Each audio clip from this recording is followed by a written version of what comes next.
What did you say? Hold on. Are all three of y'all coaches? Yes, all three of us are coaches. Yeah. Okay. So you're all three coaching me. Yes. Yes. You're getting some major. If we were to charge you for this, woo. This would be top dollar. Yeah, that's right. Okay, go.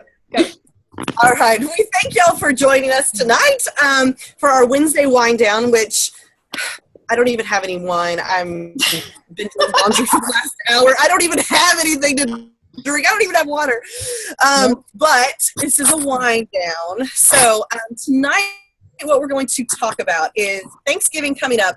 I mean, hello, it's a holiday based around food. So in between this time and Christmas, food is everywhere. And so we're going to give you some tips of ways to help you out, not only just on Thanksgiving, but some of these will also help for when you go to those holiday parties and when you have those big Christmas dinners. And like we celebrate Festivus, and my husband makes a bacon covered meatloaf. I mean, heart attack on a plate. So these sorts of things, hopefully you can avoid, because we don't want you to get derailed. The rumor is you can gain 10 to 15 pounds. The average American gains 10 to 15 pounds between Thanksgiving or Halloween and Christmas and New Year's. And I could totally see how that could happen because we get really busy and life just gets in the way. So we are going to go back and forth. Ashley's going to go over some stuff, and I'm going to go over some stuff. And if y'all have any questions, let us know. For Thanksgiving specifically, we recommend, or this can also be if you happen to maybe are going to, you're going to have a big dinner or go to a party in the evening. A lot of these will help. I'm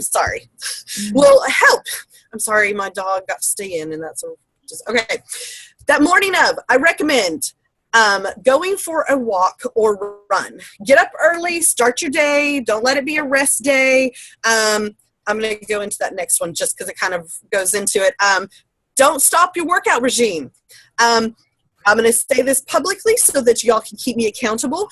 I actually, sorry, Mom, but you already know this. We actually leave town on Thanksgiving to not deal with family. And so every Thanksgiving, we actually go out of town. So we're leaving the day before, and then I'm going to be gone for a whole week. And I'm going to be in New York City. And my husband and I love to eat. We basically plan our trips around food. And we look up more food places than we do, tourist attractions. But there's a hotel in the hotel, there's a gym, and I'm going to stay on it. And definitely every morning, this is going to help me because I'm going to stick with my core de force and I'm going to get in an exercise. So at least then I will start feeling better. Ashley, what's next? So you also want to make sure that the day of, you want to have a nice, healthy, full breakfast. So don't skip breakfast on that day because you want to start your body with the proper fuel that it needs. And also don't drink your calories. So instead of having sodas, even cocktails, you might not want to drink those calories. If you really want to enjoy some of those foods, drink lots of water. That way you can eat the food. And then eating a healthy snack an hour before also will help curb some of that overeating and overindulging. So, eat a healthy breakfast, don't drink your calories, and try to eat a snack about an hour before. All right.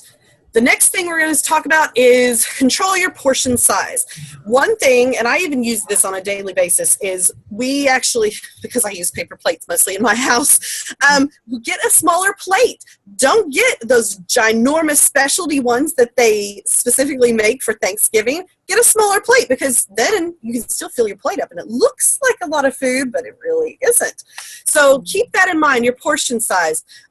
Also, your plate loaded up with veggies and greens. That fiber is going to give you that feeling of being full a lot more than some of the calorie-ridden goodies that are going to be there. So definitely take your plate, fill it up with mostly veggies and fiber. Actually. The other thing too, we always like to try and look at is all those lovely desserts. So we suggest, instead of just taking one and eating it and then probably going back for a second and a third, is to just sample them. Take a bite, enjoy that one taste, and then move on. You need one of each. Yeah, but this One bite of each. one bite of each. Okay. With kids, though, you can always sample off their plate too. And later, I think Jessica might talk about that 3-bite rule. That could kind of play into it too. But definitely just sample bite the desserts first. Not all of them. You know, we don't want to make the samples basically the size of that. And drink a glass of water before a big meal, obviously. I kind of touched upon that. And then eating your meal slowly. I know my kids, they're like around their plate, eating really super fast. And then they're constantly hungry, but then like 20 minutes later, they're like gorged and they feel gross. So eating your meals slowly will also help. Enjoy the food. Enjoy talking. Don't just try to scarf everything down. Exactly. Because, you know, you're usually around family, and who knows, even though you may not like it, you can visit with family members that you don't ever get to see. Okay, so let's see. Give your recipes a makeover. I know in my group, I have been posting a lot of stuff, a lot of recipes that are 21 Day Fix approved. And if they're 21 Day Fix approved, even if you're not following that meal plan, that means that they're clean and they are cutting out the processed stuff, and it is making it healthier for you. So say green bean casserole is your specialty, and that's what you're assigned to bring. I bet you we can make a healthier version of it. So I've been posting some in mine, and Ashley, I can make sure to get those recipes to you too, so that you can, I have found a lot of great replacements for that. We kind of talked about proper,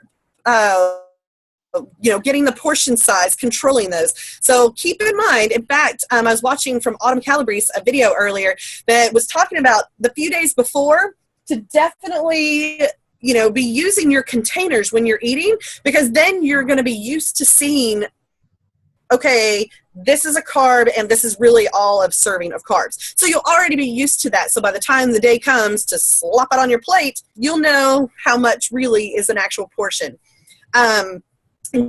Kind of in the same thing of giving your recipes a makeover, make smart food swaps. There's all sorts of swaps that you can make that I know I have learned personally from, using this meal plan that that really, chances are they're probably not only healthier, but they a lot of times taste a lot better than the processed crap that you might have been using in the past. So it's definitely worth checking out. You want me to talk about the 3-bite rule now? Or Yeah, you can go ahead. I'll just go into that real quick. Okay. This is something I came across in looking up for some tips for y'all. It's called the 3-bite rule. And apparently I think I need this in my life, not just for Thanksgiving. It's basically, okay, so you really want to indulge. And like, for instance, my mom, which I'm going to miss out, my worst part of missing out Thanksgiving, but she makes what she calls this potato supreme, and it's basically potatoes and cheese and onions and cheese and sour cream and cheese. Like, it's amazing. It's so good, and it reheats well. Oh, and butter. Butter. And it reheats. It's so good. But so say there's something, or your grandma makes this pecan pie that's to die for, and really just take 3 bites, because this is why. The first bite is as good as you think it's going to be. It's flavorful. It's delicious. Oh, it's food porn. You love it. It's great. The second bite, it's good, but it's not going to be as good as that first bite. And then by the third bite, the food isn't going to taste any better, so you might as well stop. So I need to keep that, I know, in mind myself when it comes to indulging. So that's something to keep in mind when, you've got all these desserts and even like the sweet potato pie or whatever it is. So something to keep in mind. Yeah, and definitely though, after all of the consuming of delicious foods, we want you to go outside and play, take some time with the family and enjoy the outside. I know a lot of families do like football games and stuff like that. So go for a walk, get outside, do something a little active. I know most of us like to go to sleep after we eat, especially Thanksgiving. It's the turkey.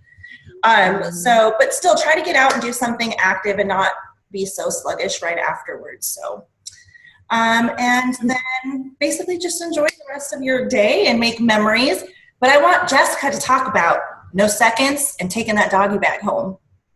Remember? Yes. Okay. Yes, I actually forgot to put that on my list, so thank you. I know that I've been talking to my challengers lately, like I've been trying to amp up with them and make sure, okay, guys, it's a mental battle, but we're going to win with Thanksgiving. But truly, a lot of them have talked about, and they're right, it's not so much that day, but it is, and my father, I love him, but he has become my grandfather, and they do this, leftovers. They want to give you tons and tons of leftovers. They want you to take it home. I know that there's been times where we have had meals for literally days after, and it's that same unhealthy food, and it tastes marvelous, but it's unhealthy, and Thanksgiving needs to be a day, not from Thursday through Sunday or Monday. So if you just say no to leftovers, I bet that will help. And like Ashley said, don't go back for seconds. Just get one plate full. This is not a feeding trough. You don't need to go and munch all day long. No, I want to chime in here. Yes. My suggestion, I have a suggestion here, because I can make a plate that's not overly large. My problem is, like, once I start eating that, I don't stop. Like, when you have that good kind of bad food, then I go back and I pick at it. So I am actually hosting Thanksgiving. While I am prepping for Thanksgiving, I will have a piece of gum in my mouth 24/7. And then after I'm done eating, I will put a piece of gum in my mouth, because then I won't go back and put food in my mouth without gum. I will put food in my mouth the rest of the night. So that is my tip and suggestion. That is once I genius. start and get a taste of that good stuff that I don't eat all the time, I'm like, and around it, the temptation, I'm like, I need to somehow stop this. No, that is actually genius. I don't know why we didn't think of that. Yeah, absolutely. And especially it should be like a minty gum or something. It's kind of like you brush your teeth. You're not going to go and eat again because it's not going to taste good. I got a good gum. I think it's Mentos. I got to get you the brand. I'll let you know. Yeah. And one of my challengers, it's just her and her husband, and they actually go to Cracker Barrel every year so that they don't have leftovers, nor does she have to bother with messing, cleaning up or fixing it or anything. But they go there every year so that they don't have to mess with that. So, truly, that's not that bad of an idea. This year we're not going to have to mess with leftovers, and that's one thing too about being on vacation during Thanksgiving. You don't have an option for leftovers, really. So take away the temptation, and but yeah, go ahead. Were you going to say something? I said, yep. Okay. So, so basically, like Ashley said, we want you to enjoy the day, though. Don't feel guilty. Just be mindful of what you're doing. I know personally in the past, when I've actually been doing really well, before this actual real change this time, I've been on and off Weight Watchers for years, but I know in the past, if I'm really conscious about it and I'm thinking about it, it really does make a difference, as you're got that spread out there for you. But don't feel guilty and indulge, but not really. Don't make it a full week thing. Just make it one day, enjoy, get some activity, drink some water. Plus, it just hit me. If you drink those spirits too, when it comes to that talking part, you might be in trouble. And this family might not, you never know. So see, we've got your best interests at heart. We're watching out for you. Do y'all have anything else, Mom? Diana, do you have anything you would like to add? I like that 3-bite rule. That's better than a 3-slice rule, huh? Yeah, actually. Yeah, that's a good idea. Yeah, I like that. And I like the idea of walking in the morning or exercising, whatever you do. That's a good idea. And then walking afterwards. If you don't walk afterwards, you'll just go into a coma the rest of the night. Go to sleep. Yeah. What is it? Tryptophan? And the something? turkey, yeah. Yeah. I always crash on Thanksgiving. Guaranteed. Well, and if you're cooking it too, I mean, that just adds, stress and. Oh yeah, I'll be up at the crack of dawn cooking, hosting. Make sure you watch the Macy's Day Parade because we will be there. Oh really? That's fun. Yeah. It's definite bucket list check off. So I think we're going to be back towards the front, not near the cameras. So because you better believe if we were near the cameras, we would get on television. Oh my God. We roll. That's how we roll. Well, You meet a Mullins, you never forget. If anybody doesn't have anything else, let's keep the recording. So we all good? Okay. Thank you, everybody, for watching. I hope you got some helpful tips on how you can not overindulge these holidays. So we will see you guys soon.